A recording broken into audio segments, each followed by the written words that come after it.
Les règles du grand pèlerinage, le Hajj, et du petit pèlerinage, l'Umrah. Le sens linguistique du mot Hajj est la destination et la direction. Et le sens légiféré du pèlerinage, c'est se diriger vers la Mecque durant un temps déterminé afin d'y accomplir des rites spécifiques. Les conditions pour l'obligation du pèlerinage.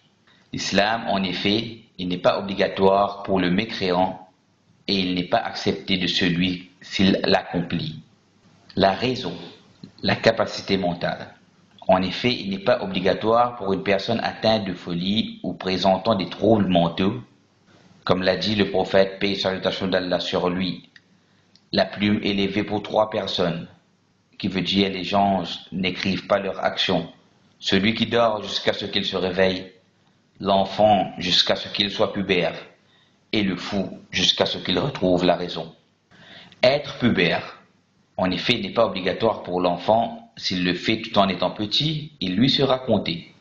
Une femme montra son enfant au messager d'Allah, paix et salutations d'Allah sur lui, et lui dit: y a-t-il un pèlerinage pour lui? Il, paix et salutations d'Allah sur lui, dit: oui, et tu en seras récompensé. En effet, il n'est pas obligatoire pour quelqu'un qui n'est pas libre. Comme l'a dit le prophète, paix et salutations d'Allah sur lui, tout esclave ayant fait le pèlerinage, avant d'être libéré, devra refaire un autre pèlerinage. Et le Hajj est obligatoire sur celui qui a la capacité physique et financière de pouvoir subvenir à ses besoins et accéder à un moyen de transport pour voyager, comme l'a dit Allah, exalté soit-il. Et c'est un devoir envers Allah pour les gens qui ont le moyen d'aller faire le pèlerinage de la maison. Et une obligation additionnelle qui concerne les femmes seulement, c'est d'être accompagnées par un homme de sa famille, lui étant interdit en mariage, ainsi que l'époux qu'on appelle le mahram. Le prophète, paix et salutations d'Allah sur lui, a dit, et que la femme ne voyage qu'avec un mahram. Un homme s'est alors levé et a dit: ô messager d'Allah, ma femme est partie au pèlerinage et je me suis engagé à partir pour telle bataille. Il, paix et salutations d'Allah sur lui a dit alors: pars faire le pèlerinage avec ta femme. Celui qui ne peut pas faire le pèlerinage, le grand qui est le Hajj ou le petit qui est le Umrah pour cause de vieillesse, de maladie incurable ou par faiblesse à cause de laquelle il ne peut pas voyager, devra déléguer quelqu'un d'autre pour le faire à sa place. Et celui-ci sera considéré comme étant son pèlerinage, petit ou grand, même s'il est guéri, après que celui à qui il a fait la procuration soit entré en état de sacralisation pour le pèlerinage. Une femme de la tribu de Khathram a dit: ô messager d'Allah, l'obligation d'aller faire le pèlerinage a atteint mon père, alors qu'il est âgé et il ne peut même plus se tenir sur le dos d'un chameau. Il, paix et salutations d'Allah sur lui, a dit alors: fais-le à sa place.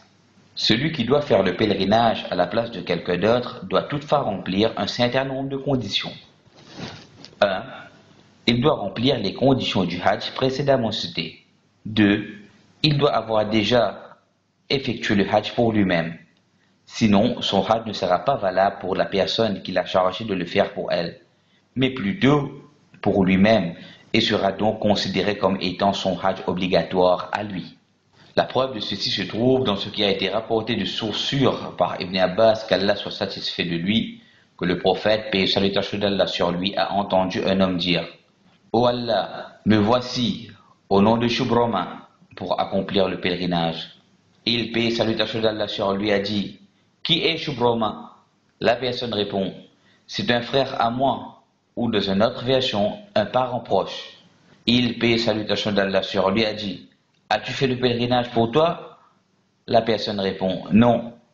Alors, le prophète, paix et salutations d'Allah sur lui, a dit: fais le pèlerinage pour toi, ensuite fais-le pour Shubroma, pour la personne. L'Umrah et le Hajj est obligatoire uniquement une fois dans la vie du musulman, comme l'a dit le prophète, paix et salutations d'Allah sur lui. L'islam consiste à ce que tu attestes qu'il n'y a de divinité digne d'être adorée si ce n'est Allah, et que Mohammed est son serviteur et son messager, que tu accomplisses la prière, que tu acquittes la zakat, que tu visites la maison pour le pèlerinage ou l'Umrah, que tu fasses le bien rituel pour enlever ton état d'impureté majeure, que tu accomplisses parfaitement tes ablutions et que tu jeûnes le mois de Ramadan. Et le prophète, paix et salutation d'Allah sur lui, a aussi dit: un umrah à l'autre umrah est une expiation pour tous les péchés commis entre elles. Et le hajj pieux n'a d'autre récompense que le paradis.